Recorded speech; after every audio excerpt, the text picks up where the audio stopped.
cold pose. Yeah, that's my. Hello friends, ನಾನು ಮಳವಳ್ಳಿ ಮಂಜ.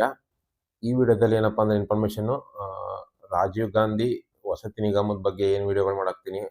ಅದ್ರ ಬಗ್ಗೆ ಅಂದರೆ ಇವಾಗ 2 BHK ಏನು ಕೊಡ್ತಾ ಇದ್ದಾರೆ, ಆ 2 BHK ಬಗ್ಗೆ ಮಾಹಿತಿ.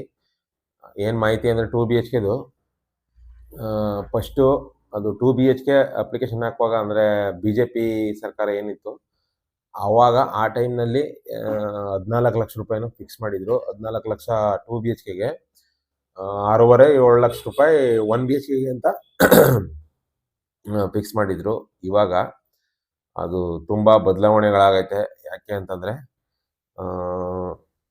ಸರ್ಕಾರಗಳು ಚೇಂಜ್ ಆಗಿದ್ದಾವೆ. ಅಂದರೆ ಆವಾಗ BJP ಸರ್ಕಾರ ಇತ್ತು. ಫಸ್ಟು ಶಂಕುಸ್ಥಾಪನೆ ಮಾಡಿದಾಗ ಕಾಂಗ್ರೆಸ್ ಸರ್ಕಾರನೇ ಇತ್ತು. ಆಮೇಲೆ ಕಟ್ಟು ಶುರು ಮಾಡಿದ್ಮೇಲೆ BJP ಸರ್ಕಾರ ಬಂತು. ಇವಾಗ ಮತ್ತೆ ಕಾಂಗ್ರೆಸ್ ಸರ್ಕಾರ ಇದೆ. ಇವಾಗ ಇವ್ರು ಏನು ಮಾಡ್ತಿದ್ದಾರೆ ಅಂದರೆ ರೇಟ್ಗಳನ್ನ ಪ್ರತಿಯೊಂದಕ್ಕೂ ಹೆಚ್ಚಿಗೆ ಮಾಡ್ಕೊಂಡು ಹೋಗ್ತಾನೇ ಇದ್ದಾರೆ. ಫಸ್ಟು 1 BHKಗೆ 6.5-7 ಲಕ್ಷ ರೂಪಾಯಿ ಆಗ್ಬೋದು ಅಂತ ಹೇಳಿದ್ರು. ಇವಾಗ ಅಂದರೆ ಹಳಬ್ರು ಯಾರ್ಯಾರು ಹಾಕಿದ್ರು ಅವ್ರಿಗೆ ಅಷ್ಟೇ ಇದೆ, 7.5 ಲಕ್ಷ ರೂಪಾಯಿನೂ ಇದೆ. ಅವ್ರಿಗೂ 7.5 ಲಕ್ಷ ಇದೆ. ಬಟ್ ಇವಾಗ ಹೊಸ್ದಾಗಿ ರೀಸೆಂಟಾಗಿ ಯಾರು ಹಾಕ್ತಾರೆ ಅವ್ರಿಗೆಲ್ಲ 10 ಲಕ್ಷದ ಸ್ವಲ್ಪ 10 ಲಕ್ಷ ಚಿಲ್ಲರೆ ಆಗುತ್ತೆ. ಅದ್ರಲ್ಲಿ ಸಬ್ಸಿಡಿ ಎಲ್ಲ ಕಳೆದು 10 ಲಕ್ಷ ರೂಪಾಯಿ ಕಟ್ಟಬೇಕು ಅಂತ 1 BHKಗೆ. 2 BHKದು ಮಾಹಿತಿ ಏನಪ್ಪಾ ಅಂದರೆ ಈಗ ಬಂದಿರೋ ಪ್ರಕಾರ ಫಸ್ಟ್ ಏನು ಮಾಡಿದ್ರು, 2 BHKನ 14 ಲಕ್ಷ ರೂಪಾಯಿ ಕೊಡ್ತೀವಿ ಅಂತ ಅಂದರು. ಅಪ್ಲಿಕೇಶನ್ ಹಾಕಿದ್ರೆ 14 ಲಕ್ಷ ರೂಪಾಯಿ ಆಗುತ್ತೆ, ಕೊಡಬೇಕು ಅಂತ ತೀರ್ಮಾನ ಮಾಡಿದರು. ಇವಾಗ ಏನು ಮಾಡಿದ್ದಾರೆ ಅಂದರೆ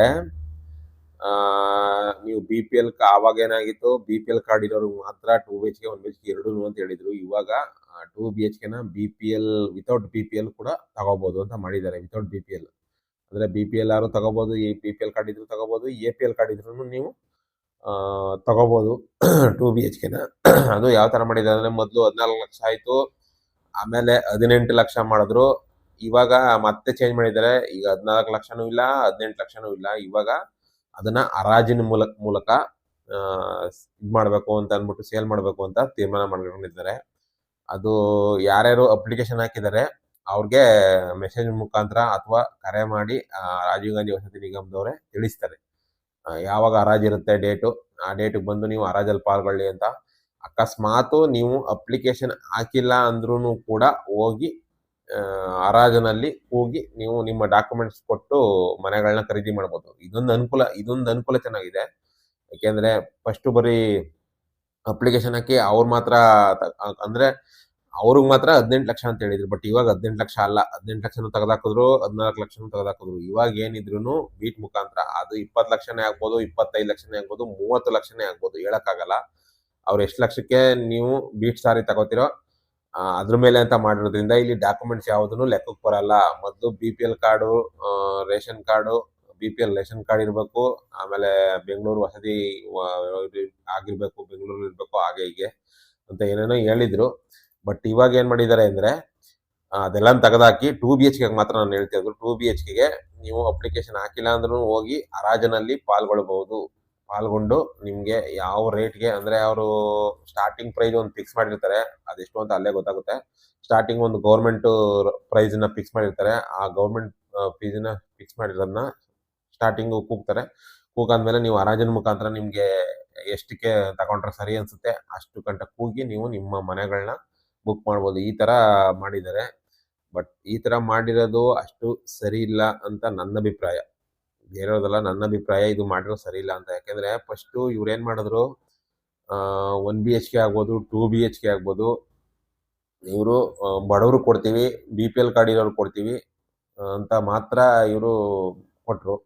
ಬಟ್ ಇವಾಗ ಗೌರ್ಮೆಂಟಲ್ಲಿ ದುಡ್ಡಿಲ್ಲದೆ ಇರೋ ಕಾರಣದಿಂದ ಅಂದರೆ ಇವರು ಇಲ್ಲದೆ ಇರೋ ಸ್ಕೀಮ್ಗಳೆಲ್ಲನೂ ಕೊಟ್ಟು, ಬಸ್ ಫ್ರೀ ಕೊಟ್ಟು, 2,000 ರೂಪಾಯಿ ಲೇಡೀಸಿಗೆ ಕೊಟ್ಟು ಇದೆಲ್ಲ ಮಾಡಿ ಇವಾಗ ದುಡ್ಡಿಲ್ಲದೆ ಇರೋ ಕಾರಣದಿಂದ ಇವ್ರು ಏನು ಮಾಡ್ತಿದ್ದಾರೆ, 1 BHKನ ಏನಾದ್ರು ಆ ಥರ ಮಾಡಿದರೆ ಹರಾಜಿನ ಮುಖಾಂತರ ತಗೋಬೇಕು ಅಂತಂದರೆ ಅದು ಗಲಾಟೆ ಆಗ್ಬಿಡೋದು. ಯಾಕೆ ಅಂತಂದರೆ 1 BHKಗೆ ಹಾಕಿರೋರೆಲ್ಲ ಪಾಪ ಪೂರ್ತಿ ಬಡವರು, ಆಟೋ ಡ್ರೈವರ್ಗಳಾಗ್ಬೋದು, ಅಥವಾ ಗಾರ್ಮೆಂಟ್ಸಲ್ಲಿ ಕೆಲಸ ಮಾಡೋರಾಗ್ಬೋದು, ಮತ್ತು ಟೈಲರ್ಸ್ಗಳಾಗ್ಬೋದು, ಈ ಥರದವರು ಹಾಕಿರೋರು. ಹಾಗಾಗಿ ಅದಕ್ಕೆ 1 BHKಗೆ ಅವರು ತಲೆ ಕೆಡ್ಸ್ಕೊಳಕ್ಕೆ ಹೋಗಿಲ್ಲ. ಬಟ್ 2 BHKಗೆ ಇವ್ರು ಏನು ಮಾಡಿದ್ದಾರೆ, ಅದನ್ನು ತೆಗೆದಾಕಿ BPL ಕಾರ್ಡ್ ಇರೋರಿಗೆ ಕೊಡಬೇಕು ಅನ್ನೋದನ್ನು ತೆಗೆದಾಕಿ ಮತ್ತೆ 14 ಲಕ್ಷ 18 ಲಕ್ಷ ರೂಪಾಯಿನೂ ತೆಗೆದಾಕಿ ಇವಾಗ ಏನಿದ್ರು ಹರಾಜಿನ ಮುಖಾಂತರ ಏನು ಹರಾಜು ಕೂಗ್ತಾರೆ ಆ ಹರಾಜಿನ ಮುಖಾಂತರ ಕೊಡ್ತಾರೆ 2 BHK ಅಂತ ಹೇಳ್ಬೋದು. 2 BHK ಹಾಕಿರೋರಿಗೆ ಇದೊಂದು ಮಾಹಿತಿ ಇದೆ. ಹಾಗಾಗಿ ಅಂದರೆ ನೀವು ಯಾರ್ಯಾರು ಅಪ್ಲಿಕೇಶನ್ ಹಾಕಿದ್ದೀರಾ ನಿಮ್ಗೂ ಕೂಡ ಕಾಲ್ ಮಾಡಿ ತಿಳಿಸ್ತಾರೆ. ನಿಮಗೆ ಬೇಕಾದವರು ಏನಾದರೂ ಅರ್ಜಿ ಹಾಕಿಲ್ಲ ಅಂದ್ರೂ ಪರವಾಗಿಲ್ಲ, ಅವ್ರನ್ನೂ ಕೂಡ ಅವ್ರಿಗೂ ಏನಾದ್ರು ಮನೆ ಅವಶ್ಯಕತೆ ಇದೆ 2 BHK ತಗೋತೀನಿ ಅನ್ನೋದಾದ್ರೆ, ಬಟ್ ಏನಪ್ಪಾ ಅಂದ್ರೆ ತಗೋತೀನಿ ಅಂತಂದ್ರೆ ಅವ್ರನ್ನು ಕೂಡ ನಿಮ್ ಜೊತೆ ಕರ್ಕೊಂಡು ಹೋಗ್ಬೋದು. ಬಟ್ ಏನಂದ್ರೆ ಮೊದಲಿದ್ದ ರೇಟಿಗೆ ಕೊಡಲ್ಲ. ಮೊದಲು 14 ಲಕ್ಷ 18 ಲಕ್ಷ ಅಂತ ಹೇಳಿ ಏನ್ ಹೇಳಿದ್ರು ಆ ಅಮೌಂಟ್ಗಂತೂ ಇರಲ್ಲ. ಅಲ್ಲಿ ಬೀಟ್ ಸಾರಿ ಏನು ನಿಮ್ಗೆ ಬೀಟಲ್ಲಿ ಎಷ್ಟು ಬೀಟ್ ಆಗುತ್ತೆ ಅದು ಮನೆ 18 ಲಕ್ಷನೇ ಆಗ್ಬೋದು, 20 ಲಕ್ಷನೇ ಆಗ್ಬೋದು, 25 ಲಕ್ಷನೇ ಆಗ್ಬೋದು, 30 ಲಕ್ಷನೇ ಆಗ್ಬೋದು. ಅದಾಗಿ ಯಾರಿಗೆ ಅದು ಬೀಟು ಲಾಸ್ಟ್ ನಿಂತ್ಕೊಳ್ಳುತ್ತೆ ಅವ್ರಿಗೆ ಮನೆನ ರಿಜಿಸ್ಟರ್ ಮಾಡ್ಕೊಡ್ತಾರೆ, ದುಡ್ಡು ಕಟ್ಸ್ಕೊಡ್ತಾರೆ ಅಂತ ಹೇಳ್ಬೋದು. ಅದು ಲೋನ್ ಅಂದು ನೀವೇ ಮಾಡಿಸ್ಕೋಬೇಕು ಅಂತ ಅನ್ಸುತ್ತೆ. 2 BHK ಅದು ಯಾವುದು ಲೋನ್ದು ಗೌರ್ಮೆಂಟ್ ಕಡೆಯಿಂದ ಏನಿಲ್ಲ. ನೀವು ಲೋನ್ನ ಬೇರೆ ಬ್ಯಾಂಕ್ಗಳಲ್ಲಿ ಮಾಡಿಸ್ಕೋಬೋದು. ಇಷ್ಟು 2 BHK ಮಾಹಿತಿ. 1 BHKದು ಅಷ್ಟೇನೆ, ಅದು ಇನ್ನೂ ಕನ್ಸ್ಟ್ರಕ್ಷನ್ ಆಗ್ತಾ ಇದೆ. ಮಾಮೂಲಿ ಕೊಡ್ತಾರೆ, ಅದು ರೇಟ್ ಜಾಸ್ತಿ ಮಾಡಿದ್ದಾರೆ, ಅದು ಗೊತ್ತಲ್ಲ. ಮಾಮೂಲಿ ನನ್ನ ಹಳೆ ವಿಡಿಯೋಗಳಲ್ಲೇ ಸುಮಾರು ವಿಡಿಯೋಗಳಲ್ಲಿ ನಾನು ವಿಡಿಯೋ ಮಾಡಾಕಿದ್ದೀನಿ. 10 ಲಕ್ಷ ನಿಂತ್ಕೊಳ್ಳುತ್ತೆ, ಸಬ್ಸಿಡಿ ಎಲ್ಲ ಕಳೆದು 10 ಲಕ್ಷ ರೂಪಾಯಿ ನಿಂತ್ಕೊಳ್ಳುತ್ತೆ. ಅಂದ್ರೆ ಅಲ್ಲಿ ಇವಾಗ ಅಪ್ಲಿಕೇಶನ್ ಹಾಕೋರು ಹಳಬ್ರು ಯಾರು ಅಪ್ಲಿಕೇಶನ್ ಹಾಕಿದ್ರು ಅವ್ರಿಗೆಲ್ಲ ಆಲ್ರೆಡಿ ಮನೆ ಅಲಾಟ್ಮೆಂಟ್ ಆಗಿದೆ. ಅವ್ರು ಕೆಲವು ರಿಜಿಸ್ಟರ್ ಮಾಡ್ಕೊಂಡು ಆಲ್ರೆಡಿ ಮನೆಗಳಲ್ಲೂ ಇದ್ದಾರೆ. ವಿಡಿಯೋಗಳು ಕೂಡ ನೀವು ನೋಡ್ತಾ ಇರ್ತೀರಾ. ಅಷ್ಟು ಮಾಹಿತಿ ಇದೆ. ನೆಕ್ಸ್ಟ್ ವಿಡಿಯೋದಲ್ಲಿ ಇನ್ನೇನಾದರೂ ಮಾಹಿತಿ ಬಂತು ಅಂತಂದರೆ ನಾನು ಮಾಹಿತಿ ಕೊಡ್ತೇನೆ ಅಂತ ಹೇಳ್ತಾ, ಹಾಗೆಯೇ ನನ್ನ ಮಳವಳ್ಳಿ ಮಂಜ ಯೂಟ್ಯೂಬ್ ಚಾನಲ್ನ ಸಬ್ಸ್ಕ್ರೈಬ್ ಮಾಡಿಕೊಂಡು ವಿಡಿಯೋಗಳು ನೋಡ್ತಾ ಇರಿ ಅಂತ ಹೇಳ್ತಾ, ಈ ವಿಡಿಯೋ ನೋಡಿದ್ದಕ್ಕೆ ತುಂಬ ಥ್ಯಾಂಕ್ಸ್.